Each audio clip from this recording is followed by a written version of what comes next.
அஸ்ஸலாமு அலைக்கும் வரஹ்மத்துல்லாஹி வரகாத்து. எல்லாம் அல்ல அல்லாஹ்வின் நல்லடியார்களே, புலி வருதுன்னு ஒரு உதாரணம் சொல்லுவாங்க.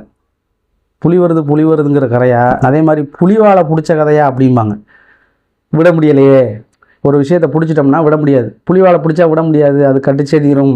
விட்டுட்டா திரும்பி கடிச்சிடும், கூன்ற ஆளை கழிவணிடும். அந்த மாதிரி ஒரு உதாரணம் சொல்லுவாங்க. ஆனால் இன்றைக்கு புலியே என்ன செய்யுது, தர்காவை பிடிச்ச கதையான்னு ஆகிப்போச்சு. புலிவாலை பிடிச்ச கதையான ஒரு உதாரணம் போய் புலியே தர்கா மேலே ஏறி உட்காந்துருக்கு.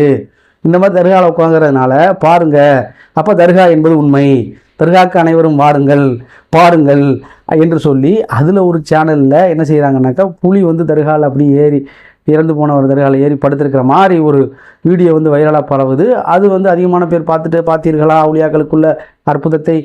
என்ன புலி அதை கடிக்கலை, மனுஷனா உயிரோட இருந்தால் தானே கடிக்கும், கல்லை போய் கடிக்குமா? அது கடிக்கவில்லை. அது பாருங்கள், அதில் படுத்துக்கிறது. அப்போ தர்கா அவுலியாக்கா தான் புலியை கூட்டிகிட்டு வந்துட்டாங்க. புலி அது மற்ற இடங்கள்லாம் படுக்கும், இப்படி படுத்ததில்லை, கோரிமா இருக்கிற மேலே ஏறி படுத்துக்கிருச்சு. இதெல்லாம் ஒரு அற்புதம். அந்த தர்காவை நிலைநாட்டுறதுக்கு என்னெல்லாம் முயற்சி செய்ய முடியுமோ, என்ன குட்டிக்கரனை அடித்து பிறண்டு உருண்டு. ஏன்னா இப்போ தர்காவுக்கு போகிற ஆட்கள் குறைந்து விட்டது, இஸ்லாமியர்கள் குறைந்து விட்டார்கள், சில ஊர்களில் இருக்கிறார்கள். ஆனால் இந்து சொந்தங்கள் தான் அறியாமையின் காரணமாக அதிகமாக செல்கிறார்கள். இந்த நிலைமை தான் இன்றைக்கு தர்காக்கள் ஏற்பட்டு கொண்டிருக்குது. அப்போ தர்காக்கள் ஆள் குறைய குறைய குறைய உண்டியல் வியாபாரம் குறையும்ல, உண்டியலில் போடுறது குறையும்ல, மயில் ரயில் அடிச்சுட்டு அதிலிருந்து காசு வாங்குறது குறையும்ல. கிறுக்கு பைத்தியங்களை எல்லாம் கட்டி போட்டு, கிறுக்கு பைத்தியங்கிற பேரில் பல பேர் தெளிஞ்சாலுமே பைத்தியம் மாதிரி நடிக்கிறாங்க. ஏன்னா அங்கே போனால் சோறு கிடைச்சிரும், சோகம் கிடைச்சிரும், நல்லா தூக்கம் கிடைக்கும், ஜாலியாக இருக்கலாம் அப்படிங்கிறதுக்காக தெளிஞ்சாலுமே அங்கே போய் கிடக்குது. ஏன்னா 3 வேளைக்கு சாப்பாடு, மணி அடிச்சா சோறு, மாமியார் வீடுன்னு தர்கா இன்றைக்கு ஆகிப்போச்சு. பல பேருக்கு தெரியவே இல்லை பைத்தியம். அப்போ தெரியாத பைத்தியம் அழகாக கீழ்ப்பக்கத்துக்கு கூட்டி போனால் தெளிஞ்சிடும். அப்போ ஏன்னா பைத்தியத்துக்கு வைத்தியம் பார்க்குறங்கிற பேரில் அது ஒரு மோசடி நடக்குது. சில இது நடிப்பு. தர்காக்களில் நடப்பது என்ன அப்படின்னு நீங்கள் யூடியூப்பில் அடித்து பாருங்களேன். தர்காக்களில் நடப்பது என்னென்னு அடித்து பார்த்தீங்கன்னா, முக்கால்வாசி மதுரையில் நடிக்கிற பேய் மாதிரி, பேய முடியெல்லாம் விரித்து போட்டு ஆடி டான்ஸ் ஆடி நடிக்கிற அதே பொம்பளை தான் நாகூரில் போய் நடிக்கும், அதே பொம்பளை தான் முத்துப்பேட்டையில் போய் நடிக்கும். அப்போ இங்கே பாதி பேர் சின்ன பிள்ளையிலேருந்தே மைண்டில் செட் ஆகிடுச்சுல, தர்காவுக்கு ஆற்றல் இருக்குது, தர்காவுக்கு போகிறது சரி, இங்கே தான் அற்புதம் நடக்குது. அப்போ புறா வாங்கி விட்டால் புள்ள வரக்குது, மாசமான வைத்த வெளினா குணமாகிடுது, கட்டியை நீக்கிறது, அப்படி ஆப்ரேஷன் பண்ணிடுது. அதான் அப்பாஸ் மந்திரி, பேர் என்ன அப்பாஸ் மந்திரி, ஹக்கீமு டாக்டர், என்னமோ எம்பிபிஎஸ் பட்டம் வாங்கின மாதிரி அப்படின்னா பேர் வைத்து கொண்டு என்ன செய்கிறாங்க அப்படின்னா, அந்த தர்காக்களுக்கு அவங்களா பேர் வச்சிருக்கிறாங்க. இவர்களாக வைக்கப்பட்டது. அந்த காலத்தில் மன்னர்களுக்கு வைத்த வழியை நீக்கினார், அந்த இடத்தை எழுதி கொடுத்துறாரு. பல வக்கு சொத்துக்கள்லாம் இருக்குல்ல. யதார்த்தமாக இல்லா ஐயஷா அல்லா நாடுவதை தவிர நீங்கள் நாடுவதில்லை. குள்ள நிஷீபனா இல்லாமல் கதவல்லாஹுலனா, அல்லாஹ் விதித்ததை தவிர வேறொன்றும் எங்களை அணுகாது. பகுவ மௌலானா, அவன் தான் எங்களுடைய பாதுகாவலன், அவன் நாடுனா நடக்கும், அதை தவிர வேற எதுவும் மனுஷனுக்கு நடக்காது. இதுதான் குருவி உட்காந்து பணமனை விழுந்த கதையா? யதார்த்தமாக ஏதாவது ஒன்று சொல்லி ஏதாவது சரியாக இருக்கும்.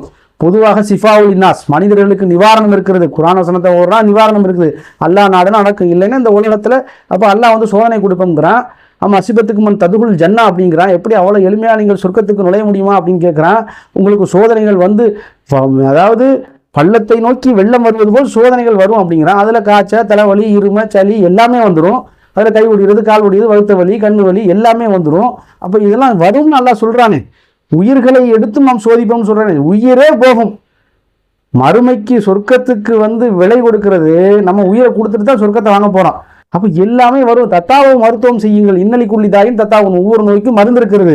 அப்போ மருத்துவம் செய்கிறது மார்க்கத்தில் உள்ளது, மாந்திரிகம் செய்கிறது மார்க்கத்தில் உள்ளதா? கிடையாது. அப்போ இது எல்லாம் அங்கே மாந்திரிகம், மந்திரம், சூன்யம், அதை வரட்டுறேன் இதை வரட்டுறேன் அப்படின்னு சொல்லி இவர்கள் செய்யக்கூடிய அடாத்த அநியாயங்களை நிலைநாட்டுவதற்காக என்ன செய்கிறாங்கன்னாக்கா, இந்த புலிக்கதையை கொண்டு சேர்க்குறாங்க. அப்போ புலி உட்காந்துருச்சா, அதனால இதெல்லாம் மாற்று மத சொந்தங்கள் என்ன செய்வாங்கன்னா, இதெல்லாம் அற்புதம் சொல்லி நினைப்பாங்க. ஒரு பாம்பு என்ன செய்யும்னாக்கா, ஒரு கோயிலில் உட்காந்துருக்கும். அதே மாதிரி ஒரு புறா கோயில் புறா உட்காந்துருக்கும். அப்போ இப்படி உட்காந்துருக்கையில் பார்த்தீர்களா அற்புதத்தை, பாம்பு எங்கேயுமே போல, சாயங்காலம் வந்துடுது, கோழி வந்துடுது, புறா வந்துடுது இப்படின்னு சொல்லி, யானை இங்கே நின்றுக்கிட்டு இருக்கு அப்படின்னு சொல்லி, மாடு நிற்கிது. இந்த மாதிரியெல்லாம் நிறைய அவங்க வச்சுருப்பாங்க. அவங்க நம்புவாங்க, அவங்க நம்பிக்கை. அப்போ அதே மாதிரி அதை காப்பி அடித்து கொண்டு மந்த சப்பஹபி கௌமின் ஃபஹுவ மின்ஹும், யார் ஒருவர் பிற சமுதாய கலாச்சாரத்திற்கு ஒப்பாக நடக்கிறாரோ அப்படி செய்ய வேணாம், அப்படிலாம் நம்ம செய்ய வேணாம். லேசாக ஒப்பாக நடந்தாலே போதும். அவங்க வந்து நம்மை சார்ந்தவர் இல்லை அப்படின்னு நபி ஸல்லல்லாஹு அலைஹி வஸல்லம் சொல்றாங்க. ஃபஹுவ மின்கும், அவர்கள் அவர்களை சார்ந்தவரே, நம்மை சார்ந்தவரே கிடையாது அப்படின்னு நபிகள் நாயகம் ஸல்லல்லாஹு அலைஹி வஸல்லம் நமக்கு சொல்லிட்டாங்க. அப்போ இது எல்லாமே பிற சமுதாயத்திலிருந்து பிட்டடிச்சு காப்பி அடிச்சு இவர்களாக செய்யக்கூடிய ஒரு வழக்கம் தான். அப்போ இதை வச்சு நீங்கள் தர்கா சரின்னு கூடும், எங்கள்கிட்ட வாங்க தர்கா காட்டுறதுக்கு நீங்கள் சொன்னீங்கன்னா, இதை விட பெரிய பெரிய அற்புதமெல்லாம் வந்து பிற சமுதாய கடவுள்கள் இடத்துல அவர்கள் செய்கிறோம் என்று சொல்லி கூப்பிடுறாங்களே. வகுத்த வலியை நீக்கிறிய, கட்டியே நீக்கிறாங்க, இங்கே வகுத்தில் உள்ள கட்டியை நீக்குகிறோம் என்று போர்டு போட்டு இது மந்திரம் பண்ணி நீக்கிறோம் அப்படின்னு சொல்லி வைத்தியம் பார்க்குறாங்களே. அங்கே போயிடலாமா?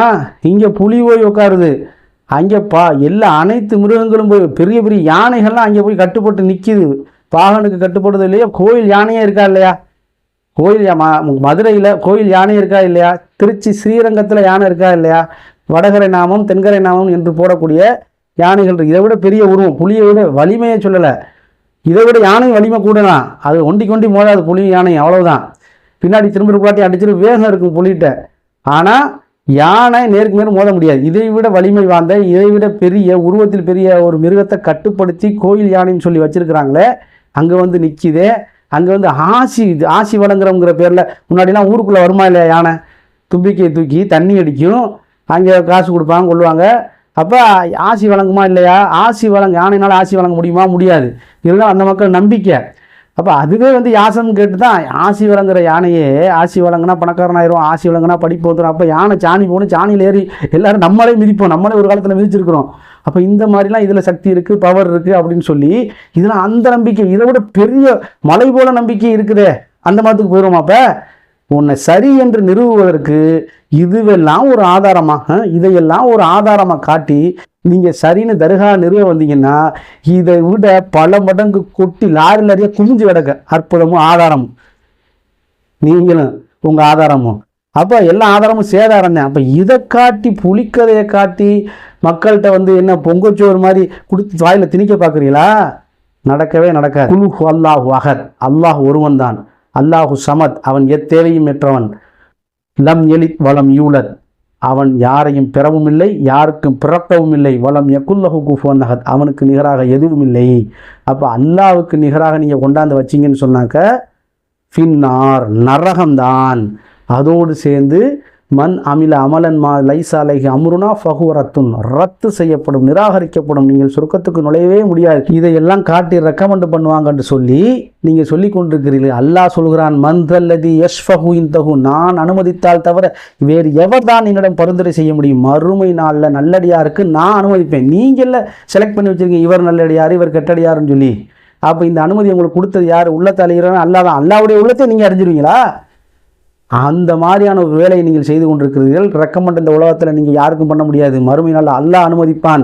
அதனால தான் இந்த உலகத்தில் நபி ஸல்லல்லாஹு அலைஹி வஸல்லம் காலத்தில் நரகம் ஒருத்தருக்கு எதுக்கு கொடுக்கப்பட்டுச்சு? இந்த மாதிரி ரெக்கமெண்ட் பண்ணுவாங்க. ஹாஃபுலாயி சுஃபாவுன இந்தல்லா, அல்லாஹ்விடத்தில் எங்களுக்கு பரிந்துரை செய்வார்கள் இந்த சிலைகள் எல்லாம் என்று அந்த மக்கள் சொன்னதின் விளைவாகத்தான் அவர்களுக்கு நரகம், அவர்கள் காஃபிர் என்று அல்லாஹ் குர்ஆனிலே சொன்னான். அந்த அடிப்படையில் நீங்கள் வந்து இதையெல்லாம் வைத்துக்கொண்டு மக்களிடத்தில் நிலைநாட்ட நினைக்காதீர்கள். அல்லாஹ்விடத்திலே பாவத்தாளியாக ஆகிவிடாதீர்கள், நரகத்திற்கு செல்லாதீர்கள், நீங்கள் சொர்க்கத்திற்கு செல்ல வேண்டும் என்பதுதான் இதனுடைய நோக்கம். ஆகையால் நீங்கள் உங்களுடைய நிலைப்பாட்டை மாற்றிக்கொள்ளுங்கள். இல்லை என்றால் நீங்கள் உங்களை மாற்றிக்கொள்ளுங்கள். மதகுருமார்கள் மாற மாட்டார்கள். நீங்கள் தான் உங்களுடைய மனதை மாற்றிக்கொள்ள வேண்டும் என்பதுதான் இதிலிருந்து நாம் உங்களிடம் சொல்லக்கூடிய செய்தி. வாஹிரதானா அல்ஹம்துலில்லாஹி ரப்பில் ஆலமீன். அஸ்ஸலாமு அலைக்கும் வரஹ்மத்துல்லாஹி வபரகாத்துஹு.